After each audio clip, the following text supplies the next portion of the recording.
so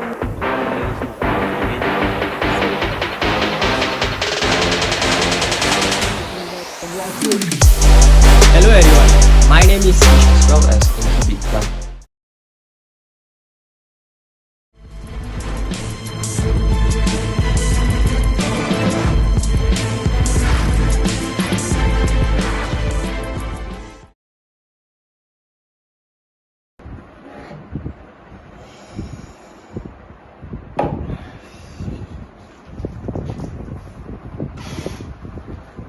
Good evening, sir.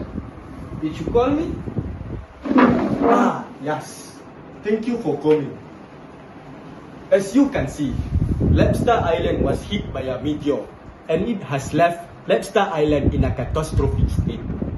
I need you to help me plan a rehabilitation plan for Labster Island and make its citizens come back to Labster Island and live their daily lives.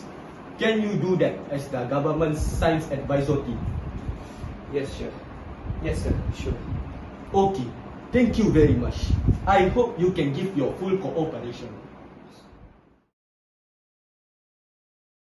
On 9th May 2020, a large meteor struck the Labster Island. The citizen was evacuated due to the radioactive nature. The mayor has appointed us to draw a restoration plan for Labster Island as the government science advisor team. Once the radioactive mass in the waterbed reaches a safe level of 350 parts per billion, the Labster Island can be restored. Due to the unimaginable impact of the meteor, infrastructure in Labster Island will turn to dust. Surviving humans, animals, plants, and soils are also affected negatively from high amounts of nuclear radiation. In humans, radioactive material can damage plant tissue as well as inhibit plant growth.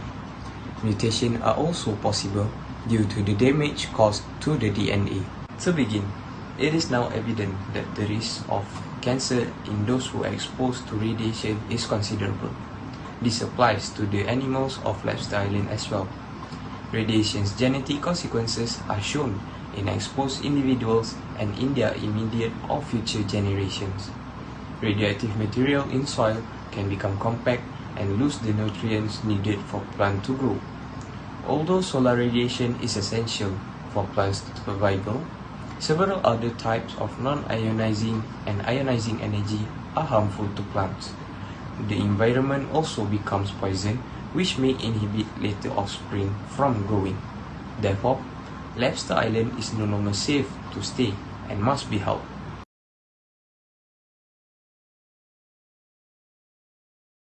When talking about radioactive substance, it is crucial to understand that they contain a nucleus. This nucleus will decay according to the first order rate law. Therefore, we can induce the half-life equation from the first order rate law. These are the main equations that our team will apply throughout saving Labster Island. The rate constant K for the decay process of radioactive substance can also be induced from the half-life equation. This is the amount of radioactive substance remaining after the decaying process also can be determined from the first order rate law equation. This also induces the duration for a radioactive substance to reach a certain amount. After truly examining a part of meteor rock, we have come to a conclusion that it contains cobalt-60 and uranium-235. So, we decided to choose cobalt-60 since cobalt-60 has a shorter half-life, which is 5.27 years, and we will later assume the half-life to be around 3 days as it will aid us better in doing the calculation. Before we indulge any further in this project, it is vital that we understand the problem statement of the case itself. It all begins with Labster Island being hit by an enormous meteor on the 9th of May, forcing citizens to evacuate. This is catastrophic as the meteor contains radioactive material which cause undisputable damage to the island, leaving the citizen to be deeply affected. Therefore, in order to save Labster Island, we, the government science advisor team, have meticulously planned and analysed this troublesome problem. From this, several objectives had been laid out, which are identifying the radioactive substance in the meteor rock, producing relevant graph, determining the half-life of the substance to predict the potential date for rehabilitation, and determining the safest possible level of radioactive concentration suitable for rehabilitation. With that, this presentation may be proceeded. Now, let's move on to the major part of this case. To solve Lobster Island's explorating problem, we need to first determine the duration for the island to reach the safest level of radioactive concentration. The radioactive concentration haunting Lobster Island is known to be cobalt-60 and uranium-238, which were identified from the meteor rock sample.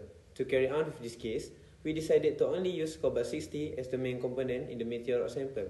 The initial concentration of this radioactive concentration is 95 parts per million, and in order to allow citizens back to Lobster Island, the radioactive concentration is required to be approximately 350 parts per million. 95 ppm, when converted in terms of molarity, can give us the value of 0.00162 m. Consequently, 350 ppb in terms of molarity will give us 5.939 times 10 to the power of negative 6 m. Therefore, to determine the duration of cobalt-60 to reach 350 ppb, we need to first apply the equation of the first order rate law. With these values, which is ln A final equal to negative kT plus ln A initial. The K can be determined by applying another equation, that is the half-life of the first order reaction, which is T half-life equal to ln 2 over K. The half-life is assumed to be 3 days, leaving us with the unknown value of K, which can be found by doing simple algebra. Therefore, this enables us to calculate the duration by ourselves. After accurately calculating the time, we will obtain the value to be around 25 days, which indicates that the Lobster Island is safe to be rehabilitated after 25 days. The molarity of cobalt-60 will be reduced by half for every 3 days. With that, we can apply the first order rate law equation again and again, with the time consistently being 3 days, and the final molarity as our unknown. We have meticulously calculated this process by repeating it until we obtain the final concentration of about 5.939 times 10 to the power of negative 6 m. The data is represented by our table as follows. On day 0, the initial concentration is 0.00162 m. After going through decay processes for about 24.28 days, the substance has finally reached its required concentration, which is 5.939 times 10 to the power of negative 6 m, which indicates that by day 25, the island is finally safe to be rehabilitated. Moving on, let us analyze the data that we have accumulated. Since we already know the safest level of the radioactive mass, and by using the formula of the first order rate law, we had generated graph that represent the days taken to reach the safest possible molarity of cobalt-60 for rehabilitation against the molarity of cobalt-60 every 3 consecutive days.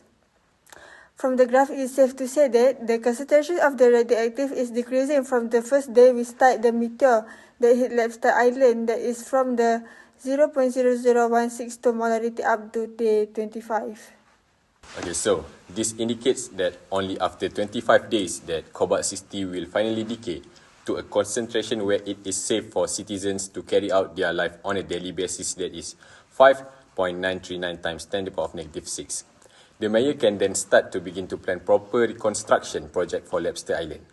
The mayor shall also not forget to treat the damaged flora and fauna if he still wishes for Lobster Island to be a beautiful paradise it once was for its citizens. The conclusion is the duration needed to Lobster Island for fully recovered is 25 days. During the nuclear has been spread around the island, all the citizens has been evacuated to the recovering center to detect the suitable radioactive to be used based on their effect on the body.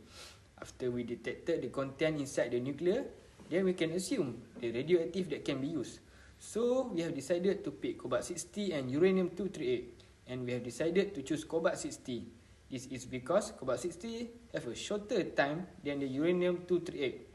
For the half-life duration, we assume as 3 days to make it more reasonable and more effective to be seen. So, after the investigation has been done and the radioactive substances has been spread around the island to remove the abundant residue nuclear part, after the island has fully recovered and residue has been confirmed removed, all the citizens of the island can go back to the island and live in their own previous lifestyle.